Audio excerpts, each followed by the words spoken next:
পাকিস্তানের বিখ্যাত এই মোটে চাওয়াল রেসিপি এখন বাংলাদেশেও খুবই জনপ্রিয়। তাই ইশিকা সাইফুর চ্যানেল আপনাদের জন্য নিয়ে এলো একদম পারফেক্ট ও অথেন্টিক রেসিপি, যেন আপনারা ঘরে বসেই ইফতারের জন্য তৈরি করতে পারেন মুখে লেগে থাকার মতো অসাধারণ ভিন্ন স্বাদের খিচুড়ি। অতিরিক্ত মশলাপাতি খোঁজাখুঁজির কোনো ঝামেলা নেই, বাসায় থাকা সাধারণ কিছু মশলাই যথেষ্ট এই ভিনদেশি খাবারের জন্য। আসসালামু আলাইকুম everyone, I am chef Ishika. Welcome back to আইফুড channel. ইফতারি স্পেশাল এই খিচুড়িটি রান্না করার জন্য আমি প্রথমেই একটি সসপ্যানে দিয়ে দিচ্ছি 1 কেজি গরুর মাংস।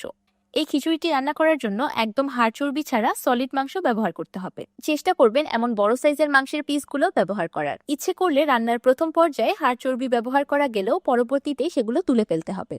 আরেকটি ইম্পর্টেন্ট টিপস হলো, এই খিচুড়িটা রান্না করার জন্য অবশ্যই গরুর রানের মাংস ব্যবহার করতে হবে, তাহলেই পরবর্তীতে খিচুড়ির আউটকামটা বেস্ট আসবে।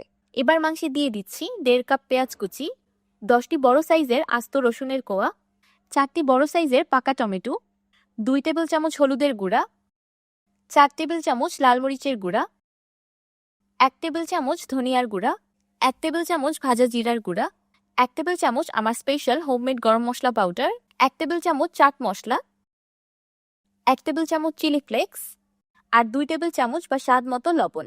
এবার দিয়ে দিচ্ছি 2 লিটার বা পরিমাণ মতো পানি।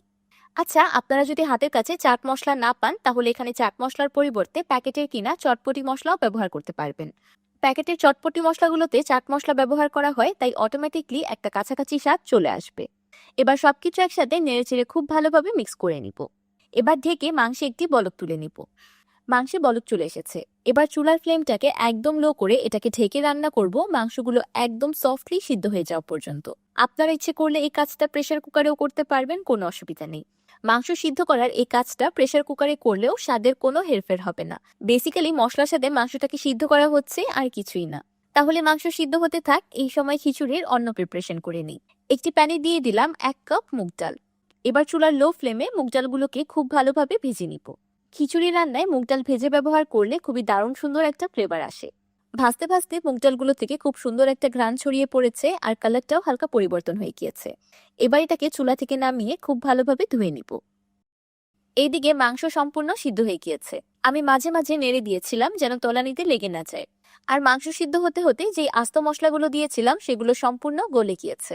এবার আমি আপনাদেরকে দেখিয়ে দিচ্ছি মাংসগুলো ঠিক কতটা সিদ্ধ করতে হবে। মাশাআল্লাহ, দেখতেই পারছেন কোনো রকম প্রেসার ক্রিয়েট করতে হচ্ছে না, জাস্ট কাঁটা চামচ লাগানোর সাথে সাথেই মাংসগুলো খুলে যাচ্ছে। মাংসগুলোকে ঠিক এতটাই সফটলি সিদ্ধ করে নিতে হবে যেন একদম খুলে খুলে আসে। আচ্ছা, আপনারা হয়তো দেখতে পাচ্ছেন ঝোলের উপর কিছুটা তেল ভেসে উঠেছে। আমি প্রথম থেকে এই পর্যন্ত 1 ফোঁটাও তেলের ব্যবহার করিনি। আপনারা যেই তেলটা দেখতে পাচ্ছেন এটা গরুর মাংসের নিজস্ব ফ্যাট বা তেল। মাংসের সাথে এই অল্প একটু পরিমাণ চর্বি ছিল, যেটা আমি এখন তুলে ফেলে দিচ্ছি। এবার একটি ডাল ঘুটনির সাহায্যে ঘুটে মাংসগুলোকে একদম ঝুড়া করে ফেলবো। মাশাআল্লাহ, মাংসগুলো এতটাই পারফেক্টলি সিদ্ধ হয়েছিল যে অল্প একটু ঘুটা দিতেই মাংসগুলো একদম ঝুড়া হয়ে গিয়েছে। এই পর্যায়ে মাংসগুলোকে এতটুকু ঝুড়া করে নেওয়াই এনাফ, কারণ পরবর্তীতে রান্না করতে করতে আরও ঝুড়া হয়ে যাবে। এবার মাংসে অ্যাড করে দিচ্ছি আগে থেকে ভেজে রাখা মুগ ডাল। আমি মুগ ডালগুলোকে ভাজার পর ধুয়ে নিয়েছি। এবার একটি বাটিতে নিয়ে নিয়েছি 3 কাপ মোটা চাল। আমি চালগুলোকে আগে থেকেই ভালো মতো ধুয়ে পানি ঝরিয়ে রেখেছিলাম। ট্রেডিশনালি এই রান্নাটা করার জন্য চরসাদা চাওয়াল ব্যবহার করা হয়, যেটা পাকিস্তানের চরসাদা শহরে পাওয়া যায়। যেহেতু বাংলাদেশে ওই চালটা পাওয়া সম্ভব না, তাই আমি চেষ্টা করেছি দেশীয় মোটা চাল ব্যবহার করার। আপনারা হাতের কাছে যেই ধরনেরই ভাত খাওয়ার মোটা চাল পান, এখানে সেটাই ব্যবহার করতে পারবেন। এবার চালগুলো মাংসে অ্যাড করে দিলাম। এবার সবকিছু একসাথে নেড়েচেড়ে খুব ভালোভাবে মিক্স করে নিব। যেহেতু মাংসের ইয়াখনিটা খুবই কম আর চাল ডাল সিদ্ধ হতে আরো পানির প্রয়োজন, তাই এখন অ্যাড করে দিব 6 লিটার পানি। 3 কাপ চাল আর 1 কাপ ডাল মিলে এখানে মোট 1 কেজি চাল ডাল আছে। তার মানে 1 কেজি মাংসের জন্য আমি 1 কেজি চাল ডাল ব্যবহার করছি। আমি আপনাদের সাথে 1 কেজি পরিমাণের একটা পারফেক্ট রেসিপি শেয়ার করলাম, যেন আপনারা খুব সহজেই আমার রেসিপিটাকে বাড়িয়ে বা কমিয়ে বানাতে পারেন। সেই সাথে দিয়ে দিলাম আরো 1 টেবিল চামচ বা স্বাদ মতো লবণ। বলক চলে আসার পর আমি চুলার ফ্লেমটাকে একদম লো করে দিয়েছি। এবার চুলার লো আছেই খিচুড়িটাকে রান্না করতে থাকবো, চাল ডাল সম্পূর্ণ সিদ্ধ হয়ে হালকা গলে যাওয়া পর্যন্ত। যেহেতু মাংস আগে থেকেই সিদ্ধ করা, তাই মাংস সিদ্ধ হওয়ার কোনো টেনশন নেই, জাস্ট চাল ডাল সিদ্ধ হয়ে গেলেই হবে। মাংসগুলো একদম গলে যাওয়ার কারণে এই পর্যায়ে খিচুড়িটা খুব বেশি ঘন হয়ে যাবে, তাই অবশ্যই মাঝে মাঝে নেড়ে দিতে হবে, না হলে তলানিতে লেগে যাবে। আজকের এই ট্রেডিশনাল পাকিস্তানি রেসিপিটা রান্না করার জন্য আমি ব্যবহার করছি একটি প্রিমিয়াম সসপ্যান। ভিতরে ও বাহিরে সম্পূর্ণ হানিকম লেজার কাট করা এই প্রিমিয়াম জার্মানি কুকওয়্যার গুলোতে রান্না করতে যেমন আরাম তেমন স্বাস্থ্যকর। খাবার রান্না করে এই সসপ্যানে রেখে দিলেই দীর্ঘ সময় পর্যন্ত গরম থাকে, তাই খাবার আলাদা করে গরম করার কোনো ঝামেলা থাকে না। আপনারা এই প্রিমিয়াম জার্মানি কুকওয়্যার গুলো আমার বিজনেস পেজ অথেন্টিক বাই ইশিকাতে পেয়ে যাবেন, লিংক আমি ডিসক্রিপশন বক্সে দিয়ে দিব।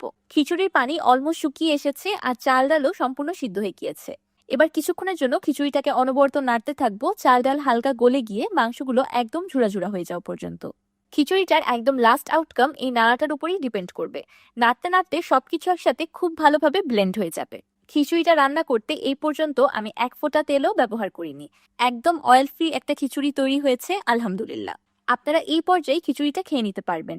দেখে বোঝার কোনোই উপায় নেই এই খিচুড়িতে একদম তেলের ব্যবহার হয়নি। যেহেতু আপনাদের সাথে আমি একদম traditional and authentic recipe share করছি, সেই জন্য খিচুড়িতে এখন একটা বাগার অ্যাড করব। একটি ফ্রাইং প্যানে দিয়ে দিলাম 200 ml বা 3/4 কাপ ঘি। এবার ঘিটাকে একদম ধোয়া উঠা গরম করে নিব।